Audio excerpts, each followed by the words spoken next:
Welcome to Down with the King, presented by Seize the Gap Fantasy Football. I am Jamie G. Esquire, the fifth jester of the courtroom and the king of wishful thinking. I'm here with the king of fistful drinking, Magnum to break down the Week 6 Draftkings Thursday Night Football Showdown. We've got the 49ers traveling up to Seattle to face the Seahawks in another division rivalry game. What's good, Mills? Are we getting another Thursday night shootout here? I'm honestly thrown off a little bit here, dude. I thought, Seattle, maybe we're gonna get a coffee reference, maybe we'll do a grunge thing, but go west?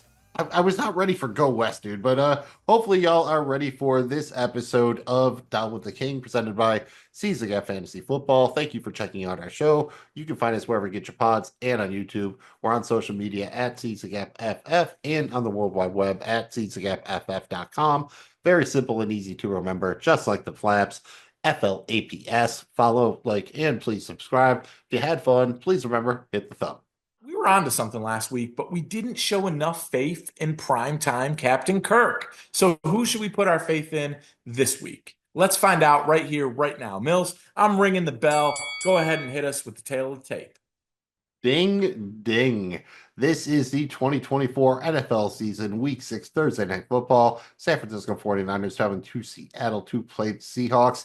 Thursday, October 10th, 2024. Kickoff is at 8:15 p.m. Eastern Standard Time. You can watch it on Prime Video. Currently, the San Francisco 49ers are 2-3, while the Seahawks are 3-2.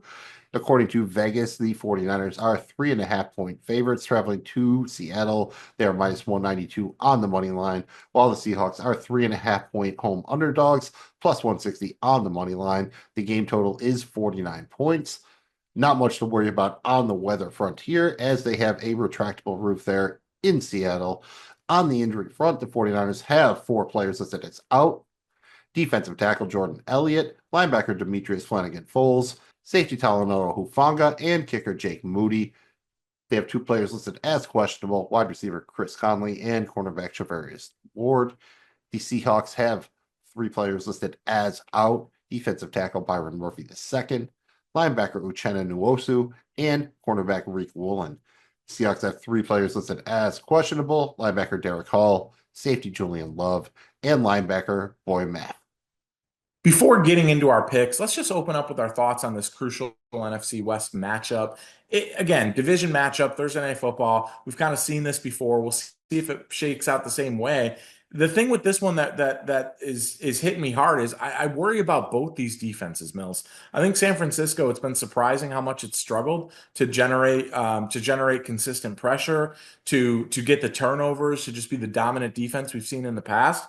And I think I'm also surprised at how bad Seattle's defense is, even though the numbers have kind of skewed it a little bit. I think the rush defense of Seattle is in the bottom tier of the league. I think overall, Seattle's defense is bad. And I think overall, the 49ers defense is disappointing compared to what it was last year. And I think offensively, the 49ers really have struggled to kind of find just a consistent recipe to win with. Whereas I think Seattle on offense, they have it. It's just a matter of can they protect. And so when I put both these bad defenses together, I think I'm feeling a lot of points scored here. And I think I'm leaning into the running game of the San Francisco 49ers to kind of have a big day here against a bad Seattle rush defense that's missing one of their better interior defensive linemen heading into this game.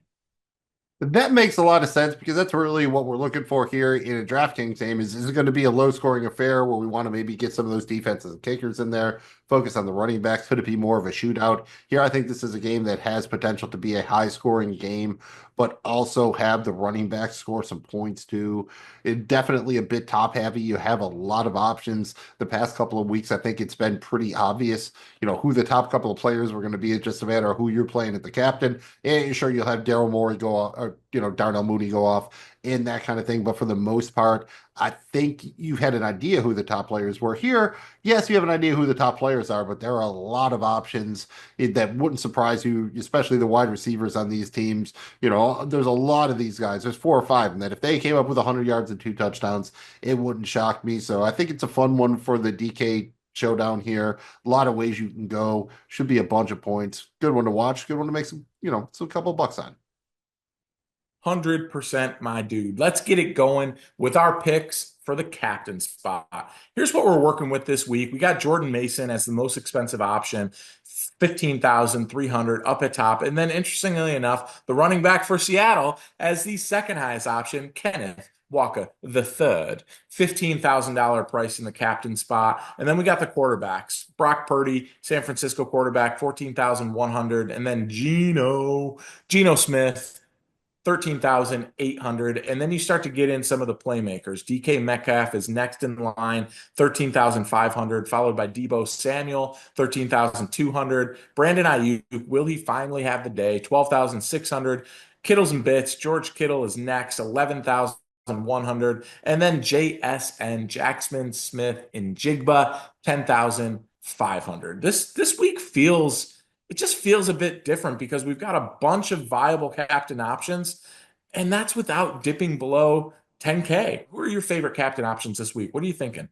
It does seem like it's going to be a running back heavy week. I think I will lean slightly towards Kenneth Walker the third over Jordan Mason, mostly because of his potential for a role in the passing game. He's also got the line role. Yes, Zach Charbonnet will probably take away more carries than, say, Isaac Arendo and Kyle Juszczyk will, but I think I'm leaning towards Walker as my top captain in probably all formats. Maybe you can get a little bit picky in cash if you want to go to one of the quarterbacks, but very comfortable with him. And Mason is right there behind him, 5,300, only $300 more expensive. The ownership is going to come in a bit similar. I just worry that Mason doesn't have a significant role in the passing game, and that's really crucial here on DraftKings with the PPR scoring.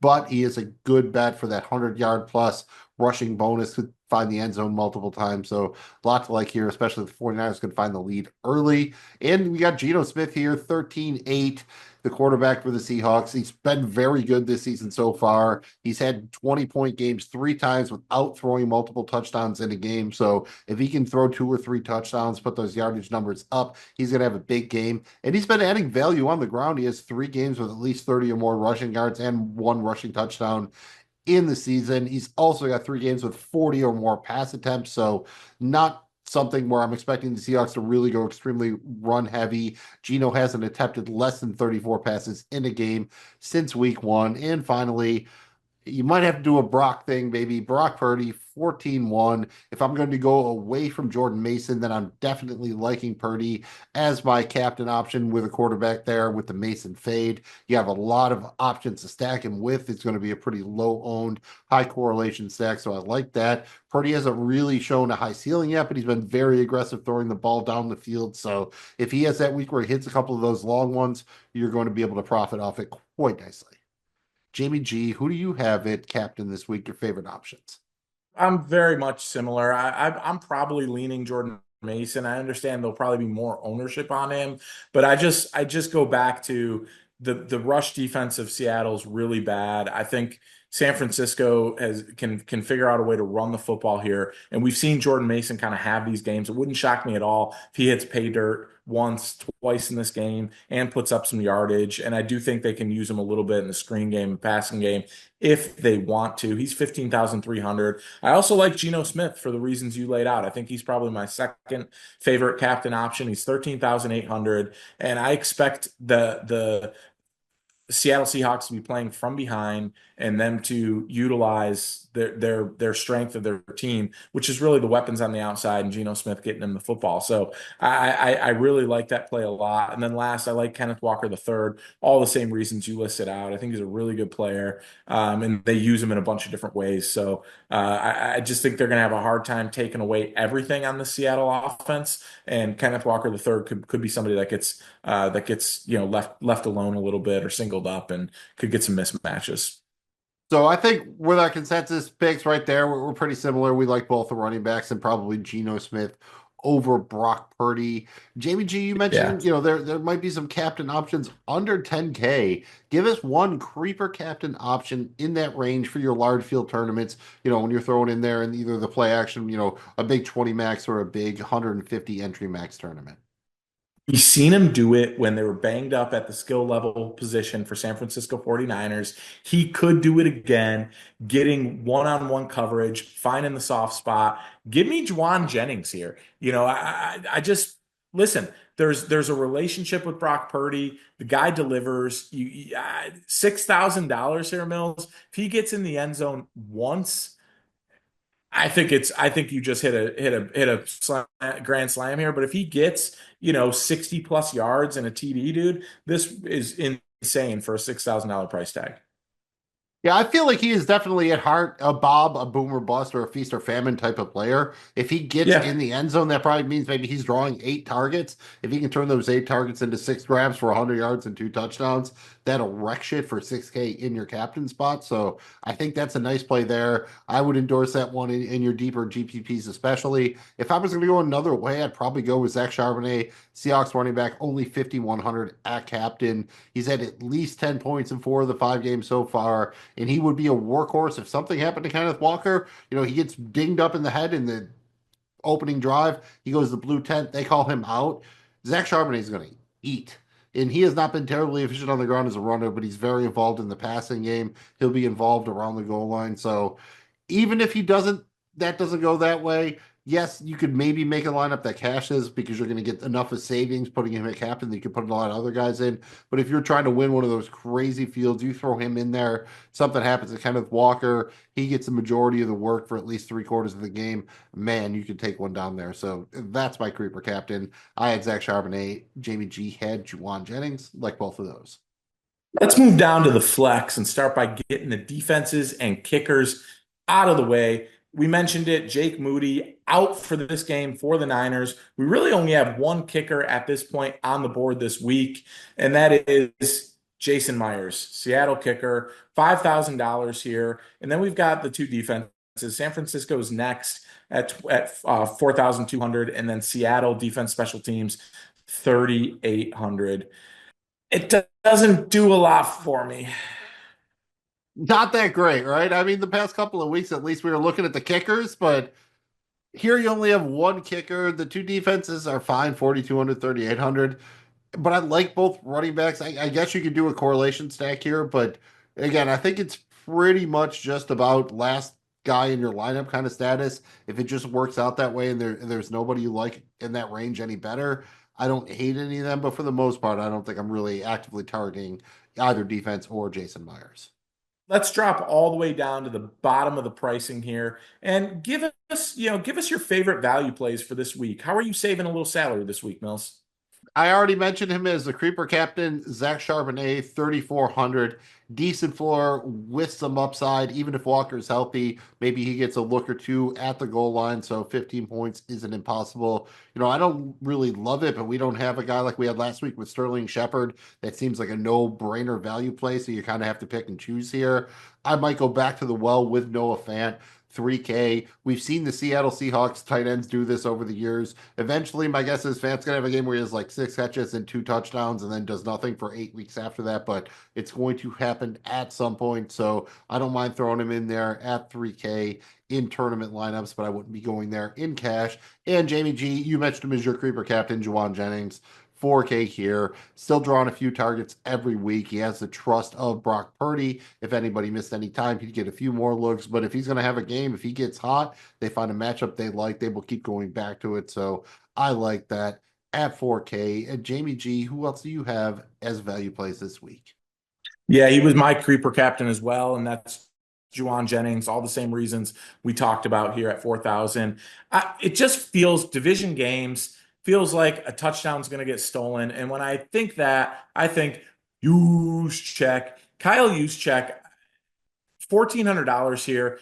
It wouldn't shock me at all if he is kind of the second running back in this game, getting some carries up the middle. Wouldn't shock me. They've used him in the passing game. He is surprisingly effective in the passing game, and he's just been known to steal a touchdown or two. Just feels like it might be time for a little Juszczyk. So I'm going to go with Kyle Juszczyk here at 1,400. Kyle Juszczyk, ultimate fullback to have if you're building a Madden franchise, the best over there. So I think our consensus value play here is Juwan Jennings, but I don't mind taking a shot on Juszczyk there. All he's got to do is punch it in the end zone once and he'll pay it off. Yeah. And shout out to Jake Bobo the clown. Just on name alone, I like to throw him in there. He's only $1,000, but he didn't make the final cut this time. But he's not a bad eye. You could do worse. I'd like it better if he was Bozo. If he was Jake Bozo, because then you could do a whole Bozo the Clown thing. I don't know Bobo the Clown, but I know Bozo the Clown, or at least George Costanza does. Let's finish up the flex with our favorite plays priced above 5K. Mills, how you approaching these wide receivers? Somewhat similar to Captain, I have Kenneth Walker, the third up top here, 9,800 in your flex. My top overall play on the slate. He will be in my lineup in the majority of leagues, be it at Captain or in the flex. Moving down at two, love the Jackson Smith and Jigba here. 7K in the flex, the Seahawks wide receiver. I love the price, and quietly, he has been the most consistent of the Seahawks wide receivers. It's really been Metcalf and Lockett trading off a bit. JSN just hasn't found the end zone that much, found it last week. So hoping that keeps happening more. He has been one of the best wide receivers in the NFL in terms of getting open. Gino's throwing the ball a lot. It's going to get there. I'm feeling it. It's happening. I'm willing it into existence, Jamie G. But also, I like DK Metcalf, but I would rather do the swerve here. How about Tyler Lockett? He's only 5,400. In 4 of his 5 games this year, he's had between 9.5 and 13.5 points. That's a nice range to live in here. He's got a decent floor. If he can score a touchdown, he's a good bet for 15 points at low ownership. Like that at 5,400. Love me the George Kittle. Very quietly, he has a touchdown in 3 straight games. He drew 12 targets last week. Absolutely love that, even though it's not a tight end premium league. And then finally, I'll have interest in both quarterbacks in the flex. Brock Purdy is 9,400. Geno Smith is 9,200. Slightly prefer Geno, but it'll depend a little bit on which running backs I'm playing because there's a correlation there. But we'll talk about that when we get to our stacks. Definitely going to have exposure to both quarterbacks. Jamie G, who are your favorite flex plays here for this week 6 Thursday Night Football Showdown? Yeah, so right off the bat, Kenneth Walker or Geno Smith doesn't make the captain spot. I feel like I gotta play both those guys. I think no matter what I'm playing, Kenneth Walker the third. We'll see how the lineup shakes out at 9,800. But Geno, I think I'm definitely going to get in there 9,000. Same thing with you. I think George Kittle is quietly putting together a nice little run here. I like him. I also think there's some youth and some injuries at the linebacker position. We'll see if Faye, the linebacker for Seattle plays, Boy Mafe. That's there could be an opportunity to exploit that with the tight end. I think Kittle's a mismatch. And then lastly, Jackson Smith and the Jigba. I just the last couple weeks watching the Seattle offense, he really seems to be a guy that's getting a lot of targets. Even if they're not going for a ton of yardage, I just think he's going to get some exposure here. I like him at 7,000 mils. Those are my top flex plays. Yeah, so once again, here we have a lot of overlap. Hopefully that's working. We like the Kenneth Walker, we like the Jackson Smith and Jigba, we like the George Kittle, and we like both quarterbacks. So that should help you get a pretty decent way down the road in terms of making the lineup. We're going to close things out by discussing our favorite stacking options and strategy. Mills, let's start out with your guy, Kenneth Walker the third. How comfortable are you stacking him with, say, Geno Smith? A lot more comfortable than I was a week or two ago. I believe he drew 8 targets last week. Even though they weren't running the ball, they got him out there on the field. That was very encouraging. They had been using Charbonnet in some passing situations before, so it's not the optimal way I'm going to go. I think the more interesting question is, let me ask you to Jamie G. I'll answer after you. How willing are you to play both running backs, to play Walker and Mason, especially if you're playing one of them a captain?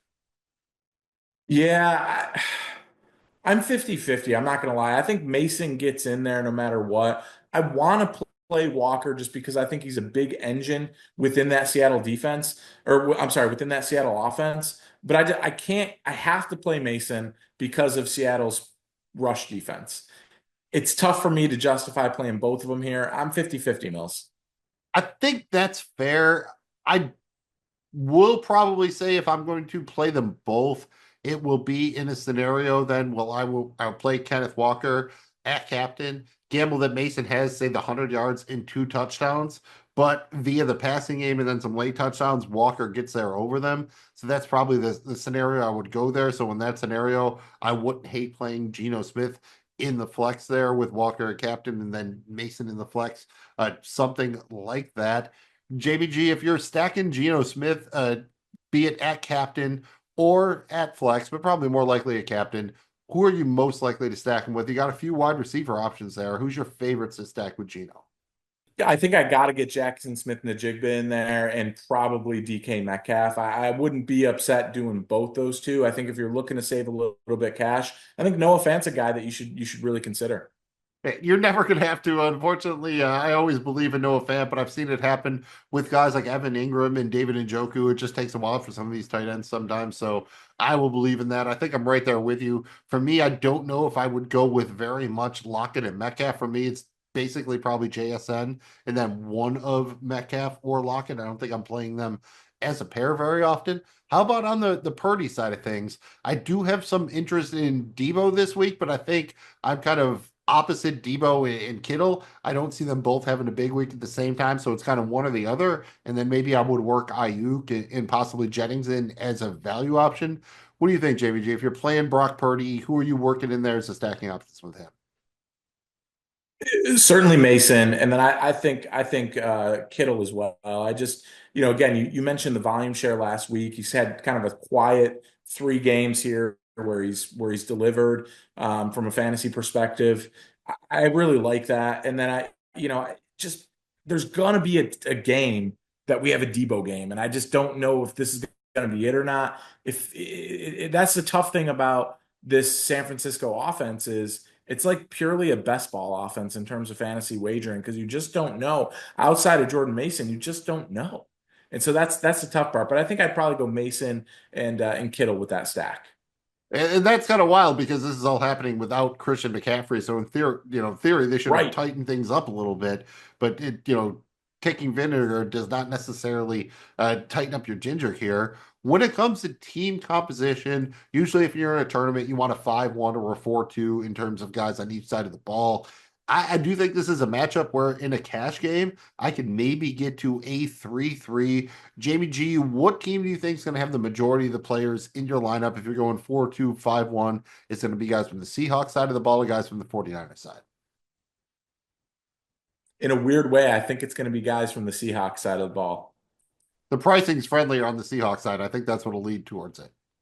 I think so. Yeah, I think I think 4-2 so. Seattle will be a fairly, like, I don't want to say the most popular right now. I don't have the projections right in front of me, but I could see that being the most popular kind of team roster composition. So it's certainly an interesting one. We had a real fun one last week on Thursday Night Football with the Falcons and the Bucks. Let me ask you this, Jamie G. I think I like the idea that they're doing these divisional rivalry games on Thursday Night Football. You can make the argument that, oh, you don't want to waste those on a short week, but I think it does add a little bit of value. So right now, I think I'm in favor of this. How do you feel? I am too, and I think the league basically was like, all right, we're tired of shit games on Thursday nights, so now we're going to give you a reason to really care. We're going to make them division matchups, and so it's probably unfair to teams and players a little bit, but I think I'm a fan of it because it seems to be we're getting better games so far. Sans the Jets New England game. Yeah, it makes it count more, basically. That's the Yeah, You have to do what you have to do, I guess, right? That's basically our show motto, just about put it on the t-shirt. put it on the shirt. Anything else here, Mills, regarding San Francisco, Seattle before we get out of here? Not too much. Just don't get overly cute with the super stack if you want to go full onslaught. Yes, if you fade Jordan Mason, you could play, two of Ayuk, Debo, and Kittle. Don't play Purdy and all three of those guys. There's an onslaught and there's a stupid onslaught. So don't be stupid. Regulate a little bit, but I would expect a total here somewhere between, 45 and 55. So should be a fun one. Pretty good one with a lot of options for you in your showdown contest. Jamie G, anything to add before we get out of here? I think that does it, brother. Thank you guys for checking out Down with the King, presented by Seize the Gap Fantasy Football. Best thing you can do is throw us a thumb and subscribe so you don't miss these. We do them for the main slate, we do them for the island games. You want to get some action, we're your guys for sure. Go ahead and do that. And then drop a comment below. Let us know what you're thinking about this matchup. Who's going to be your capto? We'd love to hear that. And send it to us in our DMs. That's the easiest way for us. I will respond likely. You'll know. Trust me, you'll know based on the response if it's Jamie G or Mills. Promise you that. And we'll see you there. Mills will let you know where you can find all of our stuff. Yeah, you can tell Jamie G when he responds because he has a very thick font. That's how he rolls, and that's how we roll here It's girthy, on Mills. It's Down girthy. with the King. We like the sausage. the good one, the one in the back with the spice. Thank you very much for checking out our show. We are presented by Season Gap Fantasy Football. You can find us wherever you get your pods and on YouTube. Find us on social media at SeasonGapFF and on the World Wide Web at SeasonGapFF.com. Very easy and simple to remember, just like the flaps, FLAPS. Simple but crucial to our success. Follow, like, and please subscribe. If you had fun, please remember to hit the thumb. I'm Magnum Mills, he's Jamie G, and we are